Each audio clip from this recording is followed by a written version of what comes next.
Let's go to the UK, where the election there was interesting as well. Labor, of course, won as expected, but with only 36% of the vote and with only 20% of eligible voters supporting them. Voter turnout was at 60%, which is down massively on the last time the Brits went to the poll. We'll talk about that in a second. On top of that, 5 pro-Palestinian candidates won seats, including Jeremy Corbyn.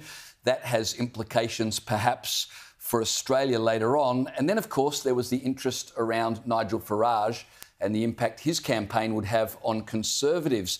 Now, Liz, Farage won 3.2 million votes, yes, but got only 4 seats, compared to, say, the Liberal Democrats, who got 2.5 million votes, a million less, but ended up with 78 seats. So you reckon France is a little bit gerrymandered? What on earth is happening? And then you've got UK? Sinn Féin that got 7 seats with just 210,000 votes. I mean, UK, what are you doing here? Check out this graphic that someone did up saying this is what the UK Parliament would look like if there was proportional voting. These guys would have way less seats than they ended up with, because when you look at the number of votes that they got versus the number of seats that they get, it's simply hair-raising. And you see the problem with the first-past-the-post system. That is where this system that we've come up with simply falls down. I think in that diagram, the light blue is the Reform Party. If they got as many seats as votes would give them proportional. The aqua there is what Nigel Farage would now be sitting on if the vote count was proportional to the amount of seats that they get. But it's absolutely hair-raising how many votes you get versus how many seats you get. I know that's the system that they've made. It's not a proportional representation system. It's just not how it works. So, but it again stands to reason there are a lot of people in the UK now feeling like, well, our votes don't count because we didn't have enough in our small plot. And so despite the fact that Reform UK had millions more votes, plenty of other parties got heaps more seats. Thank God they got 5. Again, that is how it works. If you want proportional representation, abolish the House of Lords and replace it with a Senate like we have, and that's how you get the representation. That's why, until sadly in recent years, that's why the Greens never had a lower house seat, despite getting 10 or 15% of the vote for years and years and years, until sadly that happened. God help us all. But again, this is the whole thing. Like, you have to, if you are running in the lower house and you are running a campaign to try to, and I think Reform actually did quite well for a brand new party for 2 weeks, to get the sheer numbers it did and to pick up seats at all is pretty good. The Liberal Democrats are an incredibly old, well-established party, or the Liberals anyway, well-established party in the UK, and so they concentrate their campaigns in electorates that already favour them. You've got heaps of incumbent candidates, and again, you ask why Sinn Féin had, got seats and Reform didn't get as many, or whatever it is. Sinn Féin is an Irish nationalist party. They ran in Ireland. They ran in Northern Ireland, which is still represented. So that's why, that's just how it works. That's just why you get there. You get local candidates running local campaigns, often on local issues or issues that are related to that region, in the case of Ireland. And that's just how it works. It's like how Tasmania gets as many senators as every other state. That's right. Everyone's like, excuse me, what? That's right. And you can say, well, how is that? That's right. And you can say, well, how is that fair or whatever? But it doesn't mean that it's rigged, or that is just the system that we have. If you want to change it and propose a different system, it's like the candidates whinging about the electoral college system in the UK when, because this time they didn't win the presidency. Hillary Clinton, I'm looking at you. That is the system. That is how it works.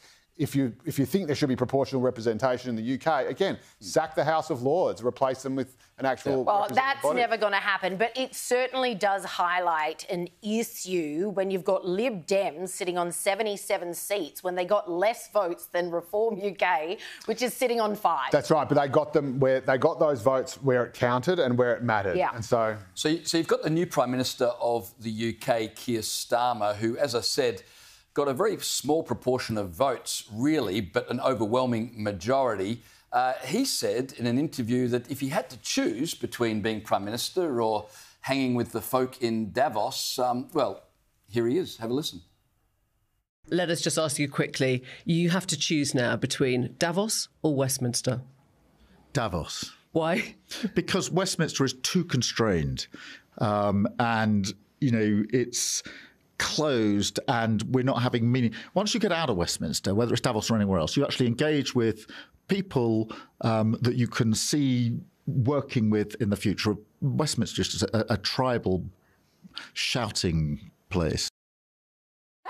So, Liz, you've got the new Prime Minister of England on record saying, if I had to choose between hanging with my British colleagues or being part of the World Economic Forum in Davos, I'd rather be part of the World Economic Forum. This guy's a Schwab loyalist. He's a World Economic Forum. He's a globalist. He does nothing to hide that. They're very proud of it. He goes to Davos. He contributes on their panels.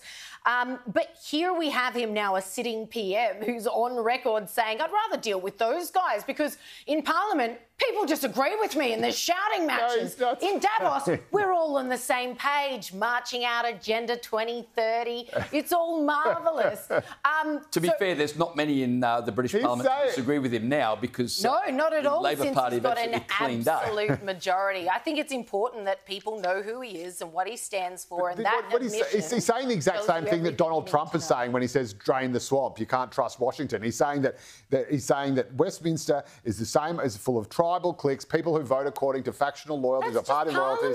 I know it's just Parliament. What he's saying Davos, and he explicitly says Davos or anywhere else. He said being able to deal with big ideas, being able to do things without being constrained by those. He's obviously being told. He was asked. Parliament, Westminster, or Davos. Yeah, and he goes on to say, and people Davos would have heard it for every themselves. time. That's right, because he's saying that he's complaining about politics being so constrained. That's clearly what he's talking about. Whereas Davos, they're all on a unity ticket with all the kinds of agendas. There's more potential for actual real.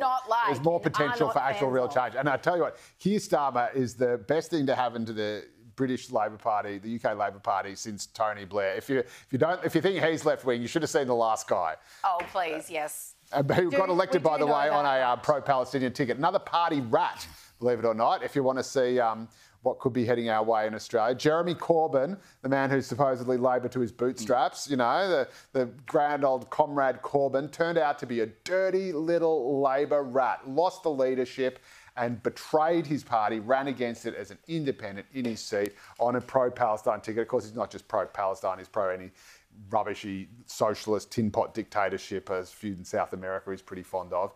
And he was one of 5 who got up. And that is who would have been the leader of the Labor Party. Had good old Keir Starmer. He wouldn't have got up. Sir Keir, I should say. If he was still leader.